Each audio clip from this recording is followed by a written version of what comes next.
Hello world, Will White here, Pike's Antler Survival School. Today, this is kind of more of a homesteading-ish survival because you can do this out in the bush also if you need to. But first thing you need to know is liver is a phenomenal food source, more of a nutrition source. It is jam-packed with just about everything a mammal needs to survive and thrive. So very valuable. Something I hear a lot.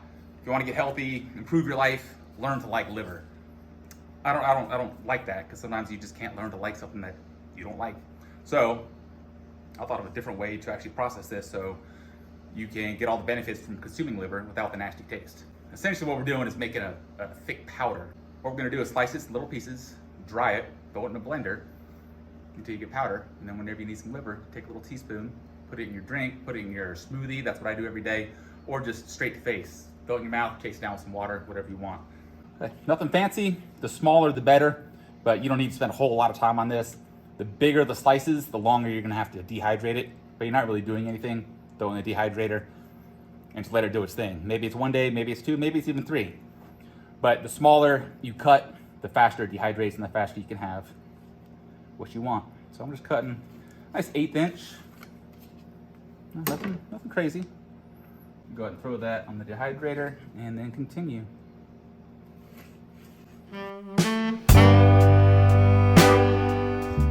Step 2 complete.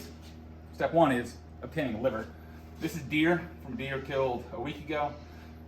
Been aging a little bit. You don't really need to age it for this process. Next, get the liver. We're just gonna start laying it out. It's hard to dehydrate this too much for what we're using it for. And then I like to set mine no higher than 100. So I'm putting mine on 100 degrees, just not to dry it out too quickly. I'll check this tomorrow evening in about 24 hours, see its condition. Welcome back to Pike's Antler Survival School. We've had the liver dehydrating for about 2 days at 100 degrees. We're up in the mountains. It's been cold and rainy, so it may vary depending on where you are. Let's check out the final product if you want to come on in. So it can be not dry enough. I'm not sure if it can be too dry. If I left this in here for a week, I'm sure that's probably not a good idea. But if you get it out too soon, it may feel pretty dry, but you're looking for a snap. So I'm gonna come a little closer. And the reason that snap is so important is for future use and storage. So there's gonna be a little bit of bend and hopefully a crack. A little snap, that's pretty good. A little crackly sound.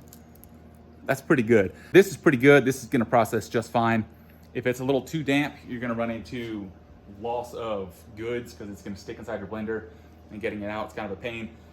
And also if there's too much moisture in here, if you store this exposed to air, which I do since I use it every day, moisture, liver, meat, bacteria, you don't want that combination. So dry is what you're looking for, obviously, dehydrator. This is what we want. Next step is real simple. Put it in your blender. It's gonna get noisy. And this may mess up your blender a little bit, may dull it a little bit since this stuff is so coarse and rigid. But up to you if you want to take that route or not. I choose yes, this stuff is amazing. And at the end, I'll give you some of the nerdy stuff, some basic vitamins, vitamin B6, magnesium, potassium. Open on up, turn around. And sometimes you gotta kind of wiggle it around and play with it to make it fit well, or put it on smoothie.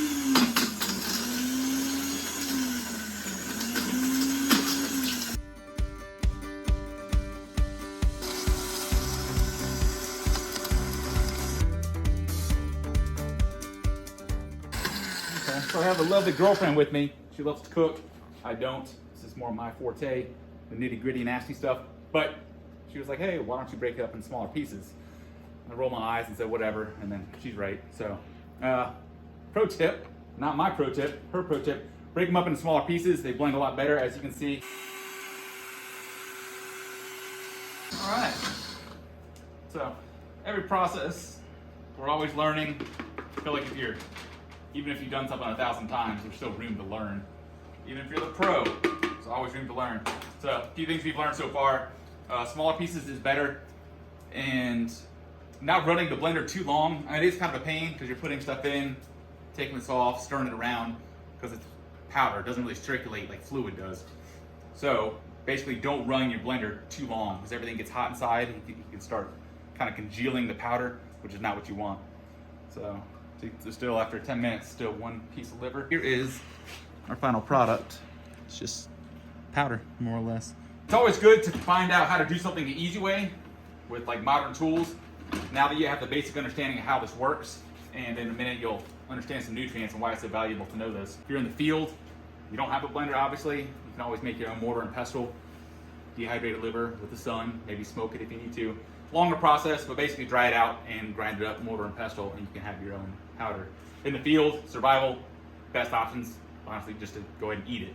You don't need to do all this for preservatives unless you plan on living in the woods for the next few months. 1 pound of raw liver should render 1 full cup of powdered, pulverized liver. It's more than a cup. So that's about a cup right there.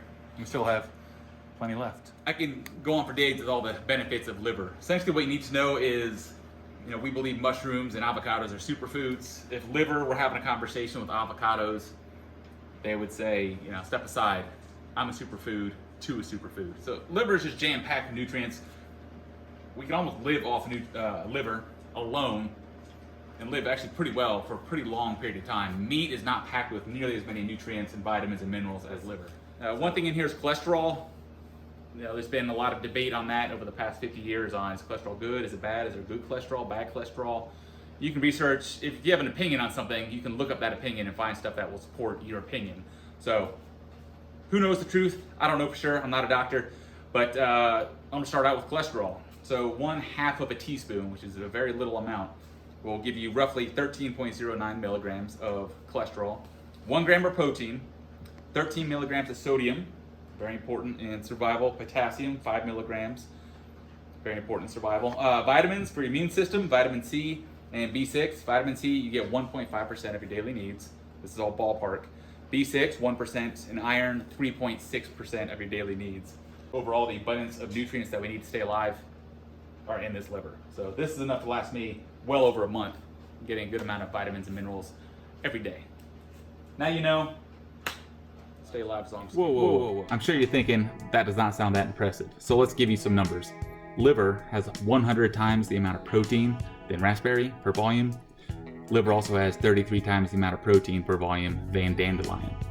Also, liver has 1,300 times the amount of sodium than raspberries and 14 times the amount of sodium than dandelion. It also has 2.67 times the amount of vitamin C than raspberry and 4.5 times the amount of vitamin C than dandelion. And lastly, liver has 72 times the amount of iron than raspberry and 40 times more iron than dandelion. That is super.